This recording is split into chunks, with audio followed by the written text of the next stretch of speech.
I want to give you a few stats on what it is not to have a father, not to be close to your natural born dad or father. 71% of all high school dropouts come from fatherless homes, and that is from the National Principal Association report. 71% of all high school dropouts come from fatherless homes.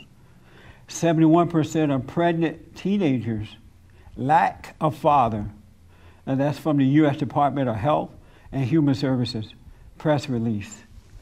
80% of rapists with anger problems come from fatherless homes.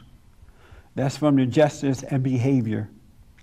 80% of rapists with anger and problems come from fatherless homes.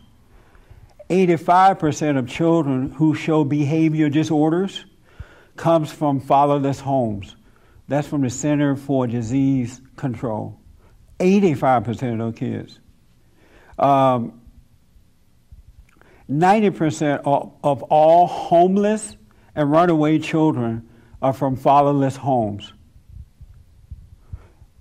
Oh, no, I'm sorry, I skipped one. 85% of youth in prison come from fatherless homes. That's from the Texas Department of Corrections, 85%. 90% of all homeless and runaway children are from fatherless homes. That's from the Bureau of Census. And last but not least, 90% of adolescents, repeat arsonists, live with their mothers. That's from the Psychology Today. 90% of adolescent repeat arsonists, that means the folks who burned out your house, right? Or go to the woods and set a fire. They live with only their mothers. Isn't that like amazing? To me it is. And yet there is not a serious outcry with the primary focus on the men, getting them to overcome whatever it is that's keeping them away from their children so that they can be there. Knowing these stats, you would think there would be rallies in the streets all across the country, dealing with the fathers in the right way the most important thing. But we don't hear it. And if you try to deal with it, then you have a problem. They call you man, you hate women, you hate this, you hate that. If you put that focus, and knowing these stats, isn't that amazing? Even with the rapists, anger problems come from fatherless homes. Before I get to the scripture, for me, it was just mind-blowing to see those stats broken down like that. When you guys and ladies hear these stats, does anything click for you? Because it could just be me. Maybe I'm tripping. You know what I'm saying? And so when you hear those stats, what? Right there, Rob. For me, it might be a little different because I'm not surprised. Because even when I'm not from the area. I grew up on the East Coast, and growing up, seeing the things that I grew up when I was like in 6th, 7th, and 8th grade, I already saw all that stuff coming. And it may not have been pervasive, but it was highly concentrated where I was. Yeah. So you're not surprised by this? Not at all. Yeah. When you hear this, what do you think? When you hear these stats? I do think it has to do with our whole nation turning away from God, but it's having a father and a mother is really important, and I do see a lot of this comes through the mother. It's not deliberate, but that's what happens when there's no father. But it's really not good when there's a father in the home who's sticking around, who's a bully, and that forces the kids over to the mother's side, and she goes, see, look what he's doing now. You know what I'm saying? What? See, look what your father's doing now. You know what I mean? So it's good to have a father in the home, and it's good to even have both parents, but if they're not going to do the right thing. So I think, maybe turning to the faith and the Bible. So, but what is it that these mothers are doing to bring this kind of stuff I mean, that causes these children to do this kind of stuff. You got a rapist with anger problems come from fatherless homes. Well, 80% of them.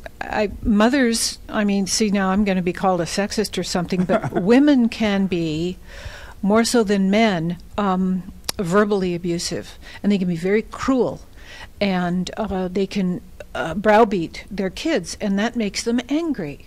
And they harbor this anger all their lives, and it comes out in different ways. And, you know, a lot of people can handle it, you know, and they don't act out. But I think a lot of the problems comes from not having a father in the home and not having a father to go, hey, lay off. Yeah. You know, knock it off. So we need to have a serious national and open debate about this. We need to shine some light on this. This is devastating to hear this. And whenever the dialogue is there, it's always about, well, the father's not there, right? Okay, so the father's not there, yes, and the father needs to be there, yes. But what is happening as a result of the father's not being there that causes these people to grow up and act this way? I was pretty much raised by my grandmother, and not a lot, but my granddad was around, but, you know. And my grandmother raising me didn't cause me to go out and burn down somebody's house or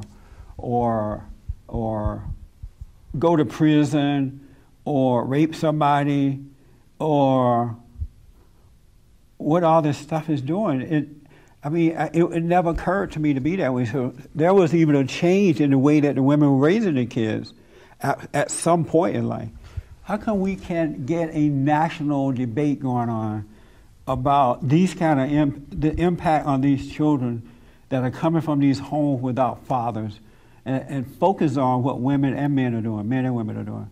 It's just a one-sided debate, and it's not helping. These things are getting worse. When I started out 23 years, it wasn't 71%. It wasn't teenage pregnancy, 71%.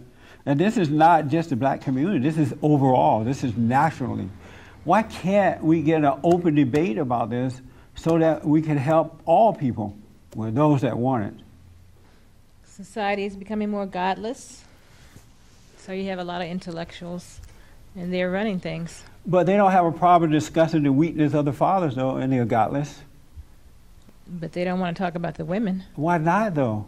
Because that means they'd have to expose themselves as angry or whatever they are. But isn't there enough of us out there that we can get this going? Because there are some women who would hear this and would look at themselves and overcome.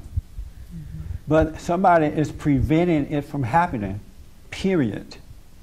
And every time you try to get it to happen, they shut you down to make sure it doesn't happen. But if you get out there about the fathers, then it's everywhere. Yeah, amen. Every opportunity out there opens up for you. My issue is, what did these mothers do to these children that 90% of all homeless and runaway children are from fatherless homes? What happened to them that made that many children run away from home? What did the mothers do to them, you know? She had to do something. The father's not around, so he didn't do it. What did she do? And that's what we got to discuss.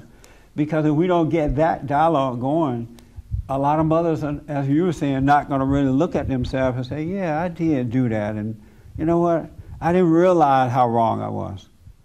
For more information or to purchase a copy of this show, visit us on the web at www.bondinfo.org or call 1-800-411-BOND.